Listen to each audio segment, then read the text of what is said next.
our celebration is about. Today also, my dear brothers and sisters, is like a graduation ceremony. It's like a prize-giving ceremony for all the hard work, that one would have put in for this last month of this school. Ramadan is a school. We went to school in Ramadan. Or it's like a training program. It's like a training session. What kind of training session? To do what? As Allah subhanahu wa ta'ala says, لَعَلَّكُمْ تَتَّقُونَ, so that you may become God conscious. So that today we should all be receiving a certificate of God consciousness. But there's a beautiful thing there in that we do not see that certificate at this time. We do not see that certificate at this time. Because if that certificate were to fall on us from the heavens, then you know, as mankind, the nature of mankind is that if I get an accomplishment that you don't have, if I get something that you don't have, I will look down at you, I will be proud, I will look down at you, I will say you are nothing, I am everything, you will look what I have achieved, and it will breed pride and arrogance and more confusion. So Allah subhanahu wa ta'ala has kept back those rewards for that perfect home where there will be no pride, no arrogance, nothing of that nature. When we say that we are celebrating, my dear brothers and sisters, the question may be asked, what is there to celebrate? What are we celebrating here today? What is the prize giving about? The prize giving is that we should now, after fasting, after going through the lessons for 29 days, we should now have reached a level, that fasting, that abstinence. I just want to focus maybe on two quick aspects of the abstinence. We were told and we were commanded by Allah subhanahu wa ta'ala to reduce our intake of that substance or some of those substances which feed the physical and the material body. For 29 days we were told to leave off one meal.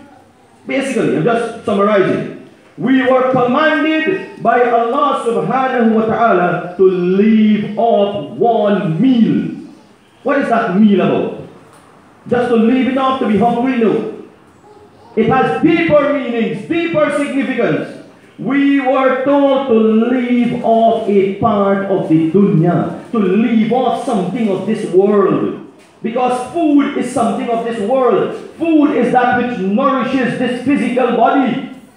So we were asked by Allah subhanahu wa ta'ala to take lessons in abstinence from the things of this world. Because unless we do that, we cannot develop love for hereafter. As the Prophet sallallahu alaihi wasallam has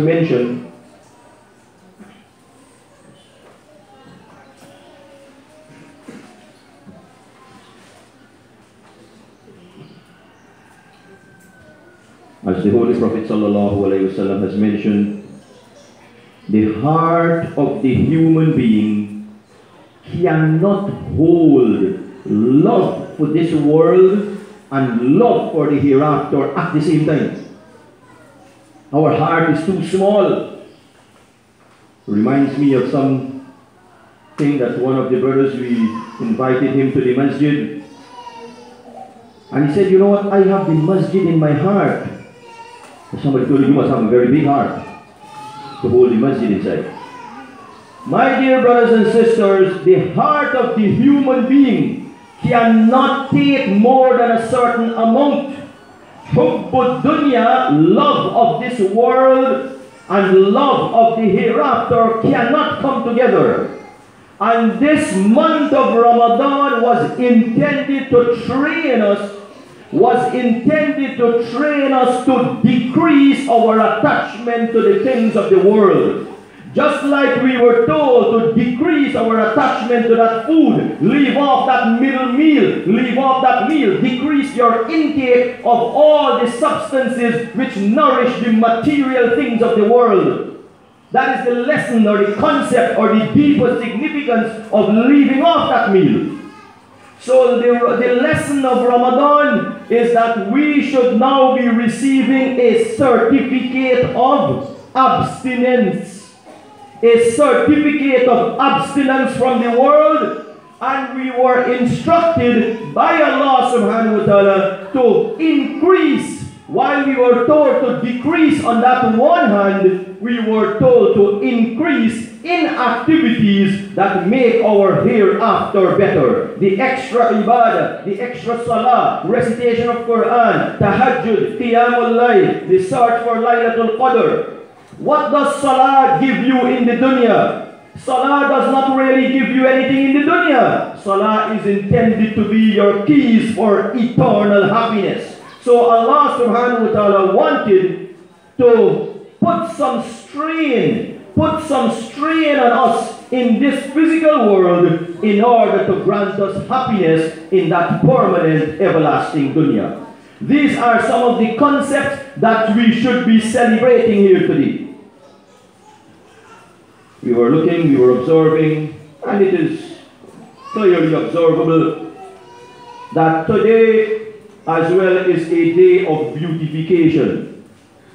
Our women folk, our men folk, everybody, it's a day of beautification. And is there anything wrong with that? No. Providing it does not go beyond. Providing it does not go beyond the understanding of what beautification of the dunya means. And I wonder how many of us remember that when we were looking in the mirror and when we were fixing those things and doing a little brushing up and fixing and straightening and everything else, when we were doing that, did we remember to say, "Oh Allah, Allahumma kama hassanta khalqi fahassin khuluqi," as was the recommendation of the Holy Prophet sallallahu alaihi wasallam, so that we do not be carried away, so that we are not distracted from the objective of life, so that we are saying, as we are looking to the mirror, we are saying to that person in the mirror, we are saying to that reflection in the mirror, "Oh Allah, as you have beautified my physical appearance, make my akhlaq, my conduct, my character, my attitude, make that beautiful as well." So while we have all put on beautiful clothing today, we should also be putting on beautiful characteristics, positive characteristics. Let us make a resolution today, my dear brothers and sisters, to be closer to the Lord of the world. This will add beauty to the world. The major problem of the world today, my dear brothers and sisters, is not the nuclear capability of North Korea or ISIS or whatever. These might be problems, but they are minor. These are the minor problems. The major problem is that mankind do not understand what is his purpose in life. Mankind do not understand how to establish a relationship with his creator. And mankind is still paying too much of attention to creation and not enough attention to creator. Think about this concept and you will understand what I'm saying. So my dear brothers and sisters, today actually is not a day of long sermon. It's not a day of, too much of talking. It's a day of celebration within the confines of the prison. It's a day of giving support and making dua for each other. And that is why we said, تَقَبَّلَ اللَّهُ مِنَّا وَمِنْكُمْ. Because if Allah does not accept what we have done, then nobody will lose except we ourselves.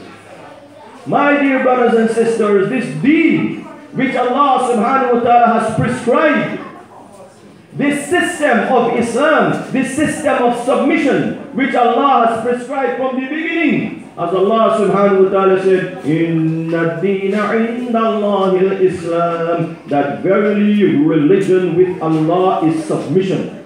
The Holy Prophet Isa alayhi salam, Jesus Christ submitted himself. Moses submitted himself. All of them submitted himself. And that is the deen which Allah subhanahu wa ta'ala will accept from mankind. And then Allah subhanahu wa ta'ala said, وَمَنْ يَبْتَغِ غَيْرَ الْإِسْلَامِ دِينًا فَلَنْ يُقْبَلَ مِنْهُ.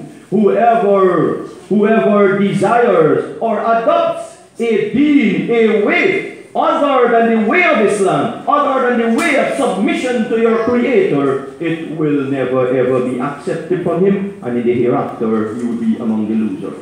So my reminder here today, to myself first of all, and then to all of us, let us, while we are celebrating, while we are exchanging greetings and gifts and food and all of these things, all of it is within the guidance and within the sunnah of the Holy Prophet sallallahu alaihi wasallam.